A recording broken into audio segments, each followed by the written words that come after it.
Hi guys, Miss Shouter here. We're back with more of The Terrible Two Get Worse by Jory John and Mac Barnett, illustrated by Kevin Cornell. We're on chapter 22, so let's get started. Chapter 22. The Terrible Two arrived at the home of Barry Barkin 10 minutes later. They stashed their bikes in a hedge and rang the doorbell. You sure about this? Miles asked. No, said Niles. Josh Barkin answered the door. What do you two nimbuses want?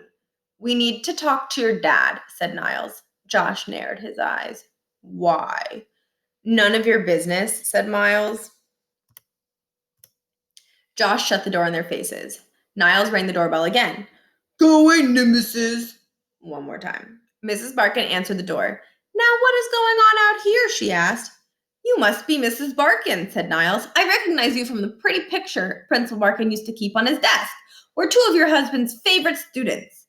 Well, then you must be Niles Sparks, said Mrs. Barkin. I've heard so much about you. She turned to Miles. And you are? Miles Murphy, said Miles. Oh, her smile faltered. Yes, well, I've heard a bit about you too. Niles stepped in quickly. We'd love to have a word with Mr. Barkin. Oh, well, I'm sure he'd be delighted to see you both, especially you, Niles, but I'm afraid Barry isn't here right now. He's at the quarry, testing out his new hang glider. His what? Miles asked. His hang glider, Barry's latest project. It's all projects with that man these days. Projects, projects, projects. Suddenly it's hang gliding. And he built it himself. He did?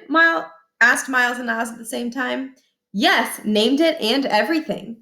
Miles and Niles exchanged a look. They had to get over to the quarry. The sun was low and purple in the west when those boys arrived in the quarry. At the top of a hill, Niles spotted the silhouette of a figure with strange bat-like wings. Barkin, he said. They pedaled up switchbacks and rode hard along a path that ran along the quarry's edge. To their right, the hill had been carved out. The gentle upslope ended abruptly in a sheer cliff that ran down into blackness. As they approached their former principal, they could see his hot breath in the evening air. He was strapped into the great contraption, fumbling with some buckles. Confound you, you claptrap whirligig, Barkin said, apparently to the hang glider. The wind gusted, picking up dust and leaves and whipping them into little whirlwinds. Principal Barkin, Miles shouted. It seemed Barkin couldn't hear them. Satisfied with whatever last-minute adjustments he was making, he stepped to the edge of the quarry. He completed a series of energetic, deep knee bends, then straightened. Niles rang his bike's bell. Ding, ding. Barkin cocked his head. Principal Barkin! Miles and Niles shouted together. He turned toward them and raised a gloved hand to his eyes. Boys, said Barkin. The boys braked, ditched their bikes, and ran up to the man. Principal Barkin, said Niles. Now, said Barkin. I'm not your principal any longer. Call me Barry. Barry, said Miles. We need Miles Murphy. The invitation to call me Barry was extended to Niles. You may call me Mr. Barkin. Mr. Barkin, said Miles. We need... Barkin frowned. That didn't sound right either. Miles, why don't you go ahead and call me former Principal Barkin? Former Principal Barkin, said Miles. We need...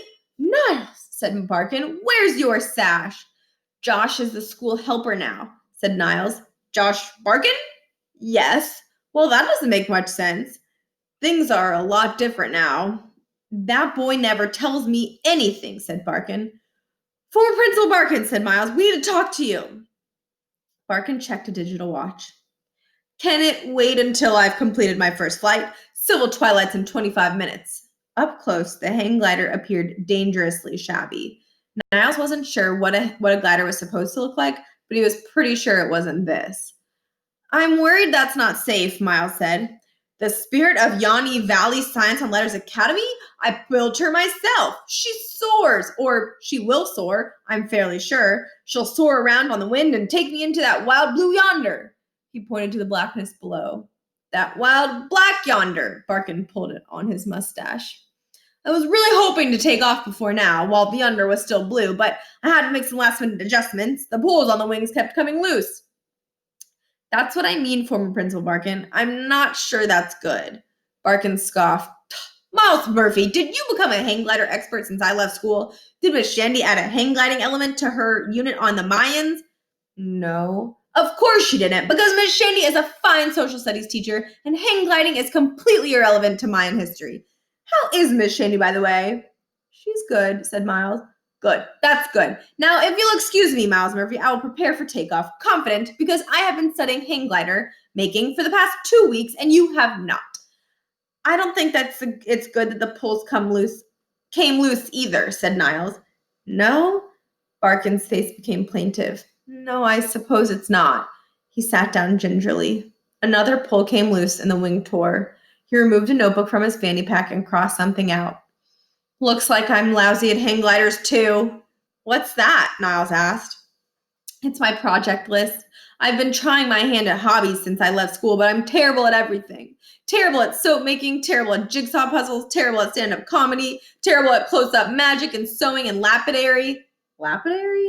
The art of cutting gemstones. I'm terrible at it. The only thing I ever enjoyed was being a principal, and I was terrible at that too. You were a great principal, said Miles. Thank you, Miles. That means a lot, even coming from you. But I was terrible. I couldn't even suss out the scoundrel who was committing all those pranks at our school. That's actually why we're here. Niles took a big breath. Barry, it was us.